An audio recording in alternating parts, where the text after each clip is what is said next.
அனைவருக்கும் எனது பணிவான வணக்கம். வாழ்க தமிழ், வளர்க நம் நாடு, வாழ்க வையகம். சில திருக்குறள்களும் திருவள்ளுவரும் என் பார்வையில் திருக்குறளையும் திருவள்ளுவரையும் சரியாக புரிந்து கொள்வேர். கருத்தாக்கம் பத்ம இராமலிங்கம். இந்த பதிவில் யான் எடுத்துக்கொண்ட திருக்குறள் கற்றதனாலாய பயனே நற்றாற்றொழாரெனின்.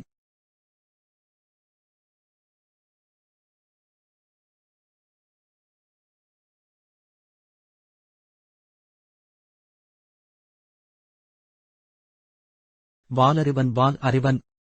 வால் என்பதற்கு ஒளி, சுத்தம், வெண்மை, பெண், பெருமை, இளமை, பறவையின் வால், குரங்கின் வால், தோகை, தூய, மிகுதி, நன்மை என்ற பல பொருள்கள் உள்ளன. நன்கு மிகுதியாகக் கற்ற குற்றமற்ற தூய அறிவுடையவரின் நற்பாதங்களைத் தொழாதவர் அவர் கல்வி கற்றிருந்தாலும் அதனால் பயன். இங்கு கொல் என்பது அசைநிலை. ஐயப்பொருளிலும் வியப்புப் பொருளிலும் வரும் இடைச்சொல். நான் பழைய பதிவுகளில் கூறியது போன்று கடவுள் வாழ்த்துப் பகுதி என்று இருப்பதாலேயே சில உரை ஆசிரியர்கள் வாலறிவன் என்பதை இறைவன் என்றே பொருள் கொண்டுள்ளனர். தொழுதல் என்பது வணங்குதல். முறைமையின் எய்தினர் முந்தி அந்தம் இல். அறிவனை வணங்கு தம் அரசைக் கைதொழுது. இறையடை வரன்முறை ஏறி ஏற்ற சொல். துறை அறி பெருமையான அருளும் சூடினார்.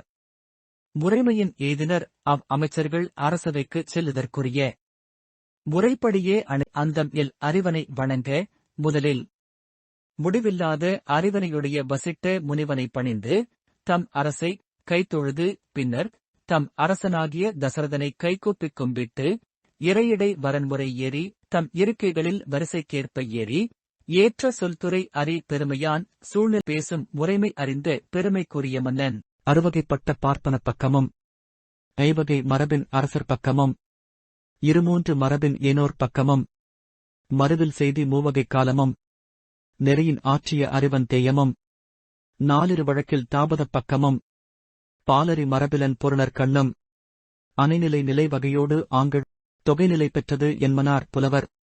இவ்விடத்து இந்த விளக்கம் தேவைப்படுவது ஏனென்றால் அறிவன் என்ற சொல்லுக்கு முனிவன் என்று கம்ப ராமாயணத்திலும் அனைத்தும் சொல்லும் வல்லமை பெற்ற அறிஞன் என்ற பொருளில் தொல்காப்பியத்திலும் வருகின்றது.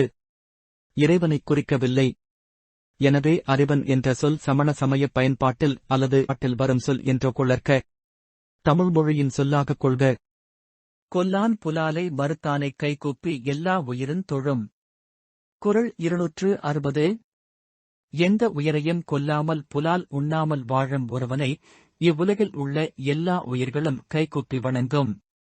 தன்னுயிர் தானரப் பெற்றானை ஏனைய மண்ணுயிர் எல்லான் தொழும். குறள் 8. தன்னுடைய உயிர் தான் என்னும் எண்ணம் இவை முற்றிலும் நீங்க பெற்றவனை இவ்வுலகில் உள்ள மற்ற எல்லா உயிர்களும் தொழும். இவ்வாறு தொழுதல் என்பது வணங்குதல் என்ற பொருள்படும். வணங்குதலுக்கும் வழிபாட்டிற்கும் நிறைய வேறுபாடுகள் உண்டு. இறைவனை வணங்குவதற்கும் மனிதனை வணங்குவதற்கும் வால் அவிழ் வெண்சோறு. வால் இணர் வெள்ளிய பூங்கொத்து. வால் எயிறு வெள்ளிய பல். வால் நிறம் வெண்ணிறம். வாலா வேழம் வெண்மை இல்லாத யானை. வெண்மை என்பது எப்போதுமே தூய்மையின் அடையாளமாக காணப்படுகிறது.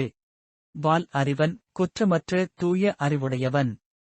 நன்கு மிகுதியாக கற்ற குற்றமற்ற தூய அறிவுடையவரின் நற்பாதங்களைத் தொழாதவர் அவர் கல்வி கற்றிருந்தாலும் அதனால் பயன் என்ன? இதுவே இந்த திருக்குறளின் எனது சரியான பார்வையாகும். சரியான